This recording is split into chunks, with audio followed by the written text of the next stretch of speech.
Welcome to Apoorva's Nalabagam. இன்றைக்கி நம்ம summer ஸ்பெஷலாக குழந்தைங்க பெரியவங்க எல்லாருக்குமே ரொம்ப விருப்பமான குல்ஃபி ஐஸ்கிரீம் தான் வீட்லேயே ரொம்ப சுலபமான முறையில் எந்த விதமான கெமிக்கல், கலர்ஸ், ப்ரிசர்வேட்டிவ்ஸ் எதுவுமே இல்லாமல் எப்படி பண்ணுறதுன்னு பார்க்க போகிறோம். குழந்தைங்களுக்கு கடைகளாக வாங்கி கொடுக்காம வீட்லேயே நம்ம ஆரோக்கியமான முறையில் செய்து கொடுக்கலாம். செய்கிறது ரொம்ப சிம்பிளாகவும் இருக்கும், அதே சமயத்தில் ஹெல்த்தியாகவும் இருக்கும். வீட்டில் இருக்க பொருட்களை வச்சு சுலபமாக பண்ணிடலாம். வாங்க இப்போ எப்படி பண்ணலாம் பார்க்கலாம். நம்மக்கிட்ட இண்டாலியமில் சப்பாத்தி உருட்டுற மனை, மிளகு சீரகம் இடிக்கிற இடி உரல், அது கூடவே பார்த்தீங்கன்னா இண்டாலியமில் தோசைக்கல், புடி உள்ளது புடி இல்லாதது ரெண்டுமே நம்மக்கிட்ட சேலுக்கு அவைலபிளாக இருக்குது. இது எல்லாமே உங்களுக்கு வேணும்னு நினச்சிங்கன்னா ஸ்க்ரீனில் நான் கொடுக்குற நம்பருக்கு வாட்ஸ்அப் பண்ணுங்கள். டீட்டெயில்ஸ் சென்ட் பண்ணுறேன். வேணுன்றவங்க ஆர்டர் பண்ணிவிட்டு வாங்கிக்கலாம். இப்போ இதுக்கு அடுப்பில் ஒரு அடிகனமான அகலமான கடாய் போட்டிருக்கேன். இந்த மாதிரி அகலமான பாத்திரம் இருந்ததுன்னா பால் நமக்கு சீக்கிரமாகவே வற்றி வரும். இப்போ இதில் நான் 1 லிட்டர் பால் சேர்த்துக்கிறேன். நீங்கள் பால் சேர்க்கும்போது உங்கள் தேவைக்கு தகுந்த மாதிரி எடுத்துக்கோங்க. ஃபுல் க்ரீம் மில்க் எடுத்துக்கோங்க, அப்போ தான் டேஸ்ட்டு ரொம்ப நல்லாயிருக்கும். இப்போ இந்த பால் நல்லா கொதி வரட்டும். இப்போ பார்த்தா நம்ம சேர்த்துருந்தால் பால் நல்லா கொதி வர ஆரம்பிச்சிருச்சு. இந்த மாதிரி பால் நல்லா கொதி வந்த பிறகு ஒரு சின்ன பாத்திரத்தில் கொஞ்சமாக ஒரு பிஞ்ச் அளவுக்கு குங்குமப்பூ சேர்த்துருக்கேன். இது ஆப்ஷனல் தான், கலர் ஃப்ளேவருக்காக சேர்த்துருக்கேன். இது இருந்தால் சேர்த்துக்கலாம், இல்லைனா கூட பரவாயில்ல. நீங்கள் கலருக்காக ஃபுட் கலர் சேர்த்துக்கலாம். ஃபுட் கலர் நமக்கு கெமிக்கல் தான், அது வேண்டான்னா நம்ம நார்மலாக சமையலுக்கு யூஸ் பண்ணுற மஞ்சத்தூள் கூட சேர்த்துக்கலாம். இப்போ இந்த குங்குமம் அந்த பாலில் நல்லா ஊறி வந்துச்சுன்னா நல்லா கலர் கிடைக்கும். இப்போ இதை அப்படியே ஊறிக்கிட்டு இருக்கட்டும். இப்போ பார்த்தீங்கன்னா நம்ம அந்த பால் நல்லா கொதி வந்து பார்த்திங்கன்னா ஓரங்கள்லாம் ஆடப்படியும். இந்த மாதிரி ஆடப்படியும் போது அதை உள்ளே தள்ளி விட்டு மீடியம் ஃப்ளேமில் வச்சுட்டு நம்ம சேர்த்துருந்த 1 லிட்டர் பால் பாதியாக வற்றி வரணும். அது வரைக்கும் மீடியம் ஃப்ளேமில் வச்சுட்டு கொதிக்க வச்சுக்கோங்க. இப்போ ஒரு மிக்ஸி கப் வச்சுட்டு அதில் நான் ஒரு 20 பாதாம் ஊற வச்சு தோல் எடுத்து வச்சுருக்கேன், அதை சேர்த்துக்கோங்க. அது கூடவே பார்த்தீங்கன்னா 20 முந்திரியுமே நான் சுடுதண்ணியில் ஊற வச்சு வச்சுருக்கிறேன். ரெண்டுமே ஊற வச்சு சேர்க்கும்போது நல்லா நைஸாக மஞ்சு வரும்.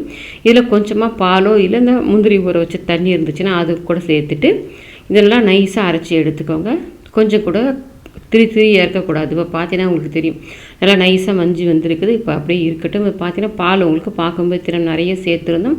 பால் பாருங்கள் நல்லா வற்றி ஓரளவுக்கு இந்த அளவுக்கு நமக்கு குறைஞ்சி வந்துருச்சு. இப்போ பால் இது மாதிரி வற்றி வந்த பிறகு இதில் நம்ம அரைச்சி வச்சுருந்த அந்த பாதாம் முந்திரி பேஸ்ட்டை சேர்த்துட்டு அது கூட பார்த்தீங்கன்னா கொஞ்சமாக பால் சேர்த்து மிக்ஸி கப் அலசி ஊற்றிருக்கேன். அது கூட நம்ம ஊற வச்சுருந்த குங்குமப்பூவையும் சேர்த்துட்டு இந்த ஸ்டேஜில் நீங்கள் கலர் சேர்க்குறதுனா கூட மஞ்சள் கலர் கொஞ்சமாக வீட்டில் இருக்கிற மஞ்சத்தூள் சேர்த்துக்கோங்க. மஞ்சத்தூள் சேர்த்தா நமக்கு கெமிக்கல் எதுவுமே இல்லாமல் இருக்கும், கலரும் கிடைக்கும். இப்போ இதை கலந்து விட்டுட்டு இந்த பாதாம் முந்திரி இந்த பாலில் வேகணும். அடுப்பு சிம்மில் வச்சுக்கோங்க. பாலும் திக்காயிடுச்சு.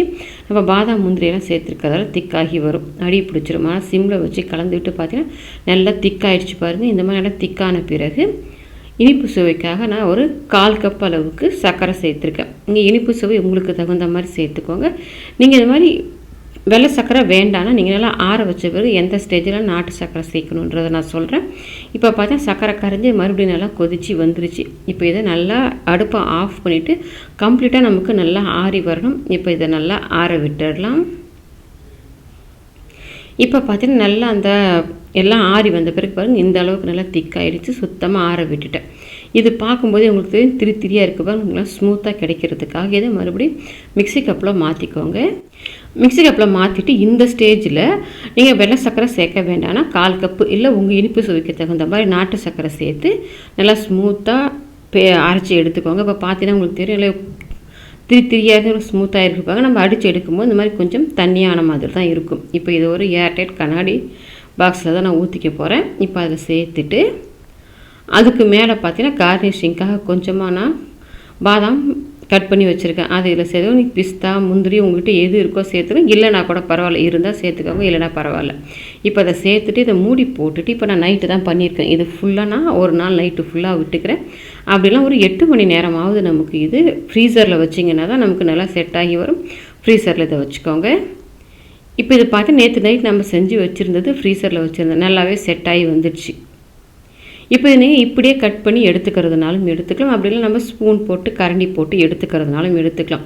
இப்போ இந்த மாதிரி இது வெளியில் ஃபுல்லாக எடுக்கணும்னா அந்த மாதிரி லைட்டாக ஒரு பாத்திரத்தில் தண்ணி வச்சுட்டு அடியில் மட்டும் கொஞ்சமாக ஈரம் பண்ணி ஒரு 10 செகண்டு வச்சிங்கன்னா உங்களுக்கு எடுக்கிறதுக்கு ஈஸியாக வரும். இப்போ நான் 10 செகண்டுக்கு வச்சு எடுத்துட்டேன்.